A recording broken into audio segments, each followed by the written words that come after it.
What is going on, guys? Jared here from the Figure Bros with a brand new Marvel Legends review. Today, we're taking a look at the new Marvel Gamerverse line from Hasbro. This is the Omega Red and War Machine 2-pack. Now, we previously looked at the Thanos and Psylocke 2-pack. You guys seem to enjoy that. And I thought I'd go ahead and pick this up. You know, I do have a dated War Machine in my collection, so I'm always happy to get an update. And this Omega Red looks really great. I don't have him yet, so he'll be a welcome addition. Let's see if they stack up to Hasbro's current offerings. Who knows? Maybe they excel. Maybe they will fall flat. Anyways, we will find out today. So let's go ahead, get him out of the box, and take a closer look. Alrighty, so we're going to go ahead and start out with Omega Red. Do a quick size comparison here. War Machine is the more standard 6-inch Legends, so as you can see, he's got a pretty good amount of heft on him. So that's nice. We like that for him.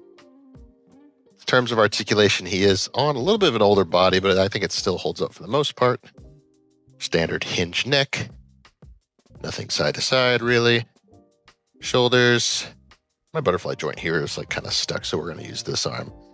It goes about as far as you need to. Butterfly joint works pretty good. You get a double jointed elbow that is pinless. Standard hinge hands. Don't get a ton of movement. You know, if any character ever needed a wrist swivel or like a gauntlet swivel, it really needs to be Omega Red. Anyways, going down to the torso, has a decent ab crunch. Not bad back, not bad forward. You get a cut down here for him to swivel. Thighs, he does have a... Sorry, there's like a fly buzzing around here. I've been trying to get rid of it. But he won't go away. He wants to bug me.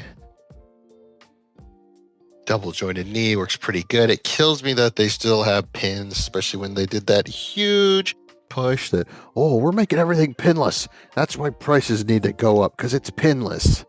Like, yeah, okay, Hasbro. Anyways. Yeah, articulation's not bad here. It's pretty decent, especially for this larger body. Do you want to go ahead and talk about some of this detail here?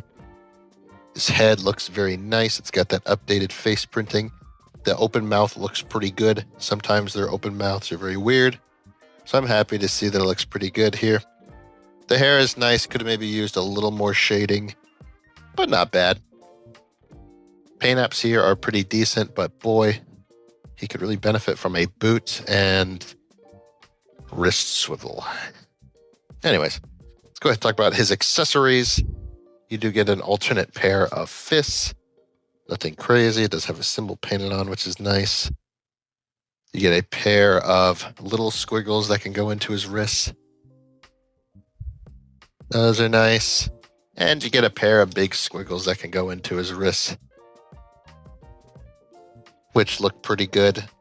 Although huge missed opportunity for these to be wired.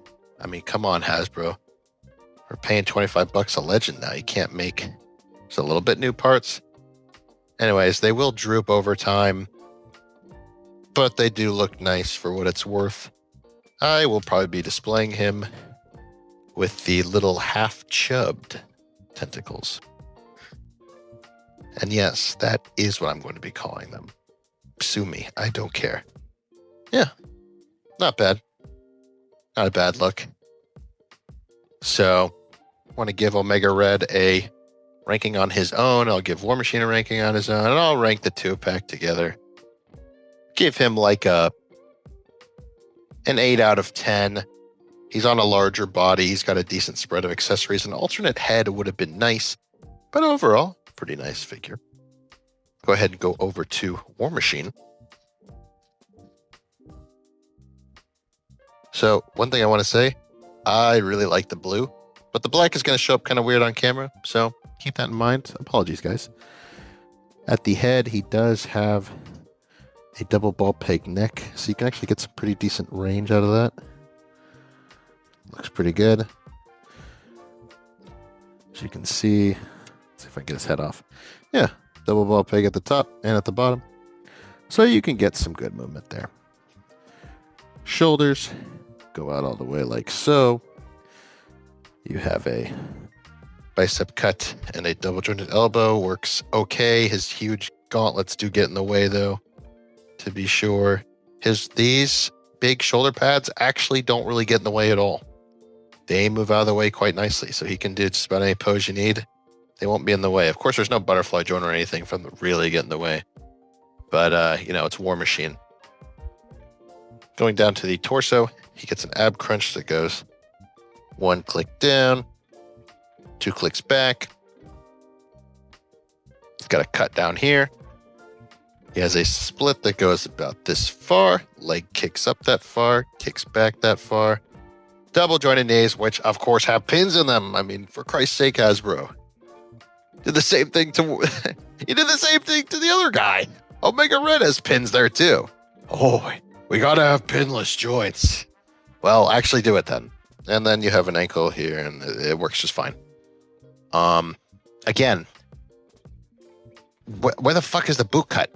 Would have really loved a boot cut here. Otherwise, he looks pretty good. He moves pretty decently. Oh, and this like hinges up and down, which I have always thought this is super cool. And it's on a ball pig too. So in terms of accessories here for War Machine, we do get a pair of blasting hands. They are the super lame, non-articulated ones that are on a straight peg, so you can't move them. You get a missile here. I don't know what the hell you're going to use this for. You don't have a stand for it. Now, actually, if you have the Maximum Spider-Man stand, you can plug it in. And then you got a missile.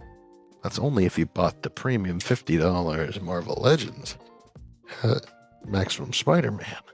Or you could have bought this 2-pack for $50. I'm just saying. I'm just saying. And then you have this kind of cool blast effect. I think this looks pretty decent here. It's not amazing. Hasbro can do better, but it's not bad. That's cool enough, I'd say. It's got a little bit of frosted paint on the tip. You always want to, you know, looking good at the tip, just saying. So, yeah. One thing that they did here that I really like is they actually painted the mask. It looks beautiful. But the rest of it is just that weird pearlescent metallic plastic. And it doesn't look bad per se. It just bums me out that it could look better. You guys know what I mean? Sculpt here is nice. Paint here is decent. Well, unfortunately, my power went out as I was finishing that War Machine segment. So I guess I'll summarize everything really quick. On his own, I would give War Machine a 7 out of 10. He is mostly a repaint. I do think that they did a good job still, but frankly, he's just nothing super special to me. Omega Red is a little bit better for sure. Overall, I would give the 2-pack an 8 out of 10. It is the cheapest of the 2-packs that are coming out. So if you want to keep things a little more affordable and still get 2 pretty cool figures, I think this is a good solution for you guys. So let me know what you think down in the comments below. Is this 2-pack worth it, or is it the weakest of the bunch? I thought it was the weakest, but you know, it's not too bad now that I've taken a look at it. I mean, I know it's mostly repaints, but the repaints are nice, and the figures were already pretty good to begin with. They definitely half-assed it in a few ways, like the joints still being exposed on the knees. I mean, come on. Pins, I thought pinless joints were the next big thing, and now I see that we've seemed to have regressed on these two. So, but otherwise, I like them a lot. Let me know what you guys think down in the comments below, and I will catch you next time.